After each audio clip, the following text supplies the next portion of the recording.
Hi guys, I'm Kristen and welcome back to my channel. Today I'm going to be sharing with you my TBR for the Asian Readathon that I am participating in, hosted by the channel WithCindy, previously Read with Cindy. I'm sure you've heard of her. I will link Cindy's video down below where she describes the Readathon at large. This is something that she has been running for the past few years, and it is hosted every May for the Asian American and Pacific Island Heritage Month in the United States. There are 5 different cues for this readathon that can be combined, but for every new book that you add, it has to be an author from a different ethnic heritage. I have not participated in that many readathons in the past, and so my philosophy at the moment with readathons is to use it as an opportunity not only to maybe read books that I wouldn't have otherwise picked up, or like pushing my boundaries, finding new authors, but also to bring books that I've had on my TBR for a while up to the forefront and finally get me to read them. So my TBR for the Asian Readathon is a mix of that. As always with readathons, I have the added challenge that I have to find books that are available immediately or very soon through the library app Overdrive, or that are available on Scribd. So to get started, the first challenge is to read any book by an Asian author, and for that cue, I am going to be reading The Kiss Quotient by Helen Hoang, who is, I believe, Vietnamese American. I have had my eye on this book for a while, although part of me wanted to be contrary and be like, well, everyone on BookTube reads it, I'm not going to read this book, but Erin Mack, from the channel Erin Mack, I'll tag her channel below, talked about it in her wrap-up, and she said it is extremely spicy, but like more spicy than you can possibly imagine. And her reaction to that made me laugh, and this is the perfect opportunity to read this book that I have admittedly had my eye on. It is an own voices novel about a woman who is on the autistic spectrum and who, while very successful in her career, has not had a lot of experiences in romance and love, and she hires an escort to teach her the ways of physical intimacy, and apparently it is very steamy. The second challenge is to read any book with an Asian protagonist. And for this one, I was not sure if the main character, Stella, in The Kiss Quotient was of Asian ethnicity, and so I am already going to be reading Six of Crows this month for my regular TBR, and so I'm going to include the Six of Crows for this challenge, particularly for the main character, Inej, who in this book is Suli, which is a made-up ethnicity, but it is based on India. Six of Crows is, of course, a young adult novel. It is a heist novel with 6 protagonists, Inej being one of them. You have probably heard of this book already. It is very popular on BookTube, and it is set in the Grisha-verse, so the same universe as the Shadow and Bone series, and of course the Six of Crows characters were in the Shadow and Bone TV show on Netflix. I believe this book is also one of Cindy's favorite books of all time, so it feels appropriate to be including one of her favorite books in her readathon. The next challenge is to read any book written by an Asian author in your favorite genre. Mine, of course, is fantasy, and so I am going to be reading The Descendant of the Crane by Joan He. This is a book that I have had on my TBR for a really long time. I forgot to mention I'm going to be reading the other 2 books using Overdrive, and this book is available on Scribd. I was waiting to read it though because the author has had some trouble in the past year with her publisher.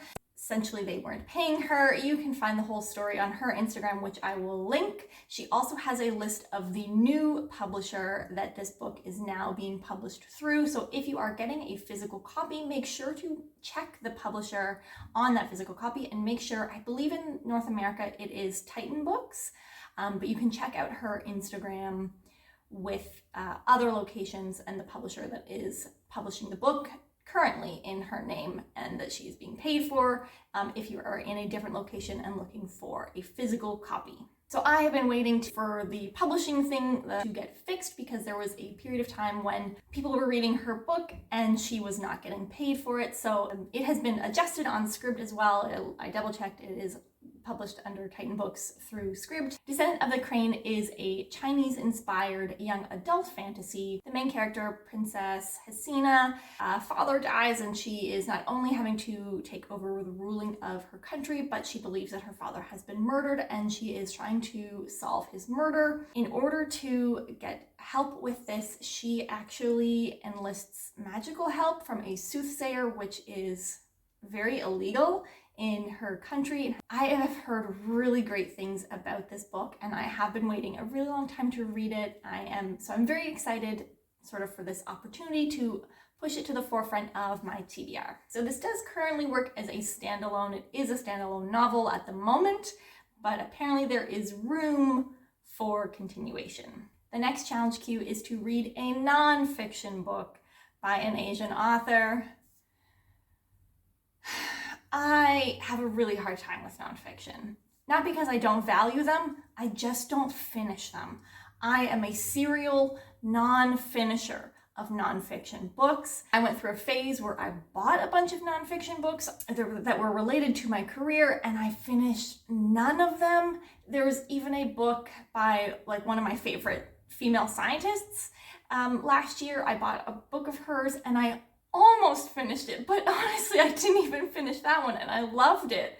So I anticipate trouble. It was extremely difficult to find a nonfiction book by an Asian author, which really highlighted how the publishing industry is discriminating against BIPOC authors. I have very specific, very picky tastes for nonfiction. I do generally want it to be something within the health sphere, the science health sphere specifically. I also try to find more like mindfulness yoga type books that were nonfiction without it being like Patanjali's sutras or the Bhagavad Gita, which I just don't feel like I want to read those books eventually. I'm just not in the mood for them right now. Even trying to find yoga books, it was difficult to find by an Asian author other than these historical ones, and that is distressing that is a reality. Needless to say, I finally found some, particularly with the help of the Storygraph app and other participants in this readathon listing nonfiction books that by Asian authors to help me try to find one that I would be interested in reading. So I was able to find two. I'm giving myself options here because, again, realistically, I might not finish one or the other. So I'm giving myself some options here to try to finish at least one of these nonfiction books. They do sound really interesting, and I hope that I will finish them just like for my own personal sake in addition to this readathon. The first one is called Inferior, How Science Got Women Wrong and the New Research That's Rewriting History, by author and journalist Angela Saini. So I'll read the description for this so you can hear a little bit about it. From intelligence to emotion, for centuries, science has told us that women and men are fundamentally different. But this is not the whole story. Shedding light on controversial research and investigating the ferocious gender wars in biology, psychology, and anthropology, Angela Saini takes readers on an eye-opening journey to uncover how women are being rediscovered. She explores what these revelations mean for us as individuals and as a society, revealing that an alternative view of science in which women are included rather than excluded.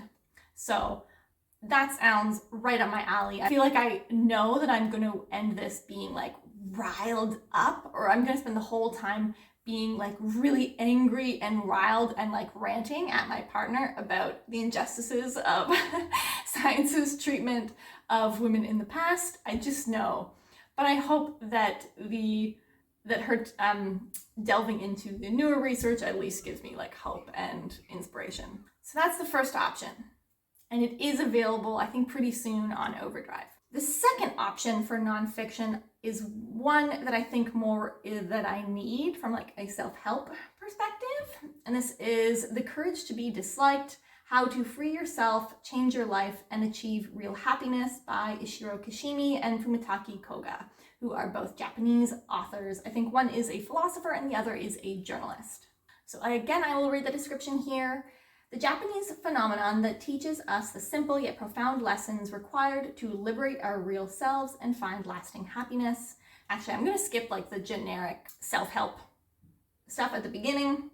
Using the theories of Alfred Adler, one of the three giants of 19th century psychology alongside Freud and Jung, The authors explain how we are all free to determine our own future, free of shackles of past experiences, doubts, and the expectations of others. It's a philosophy that's profoundly liberating, allowing us to develop the courage to change and to ignore the limitations that we and those around us can place on ourselves.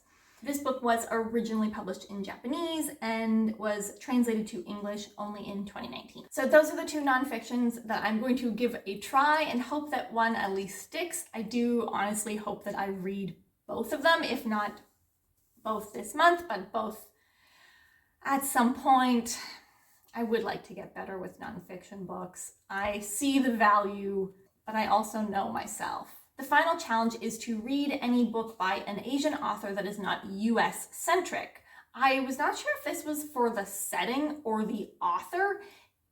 So if it's for the setting, I'm going to group this one up with The Descendant of the Crane, which is in a Chinese inspired world setting. If it is for the author, then either of the nonfiction books will scoop up this one. And for Inferior, Angela Saini is from the UK. And for The Courage to Be Disliked, both authors are from Japan. So neither of them are US-centric. So that is my TBR for the Asian Readathon for the month of May. If you are joining, let me know down below, or if you have any other great recommendations by Asian authors, I'd love to hear about them. I am always trying to make my TBRs more diverse. It is something that takes actual effort because usually I don't really pay attention to the author in general, let alone looking up their ethnic background. But as my search for a nonfiction book very clearly demonstrated, non-Caucasian authors are at a disadvantage within the publishing world. And so I would really love to hear about more Asian authors. If you have any books, typically within sort of the romance or fantasy, that tends to be what I've been reading a lot of lately. So let me know down below if you have any great recommendations. Anyway, that is it for me today. Have a great day, everyone, and I will see you next time. Bye.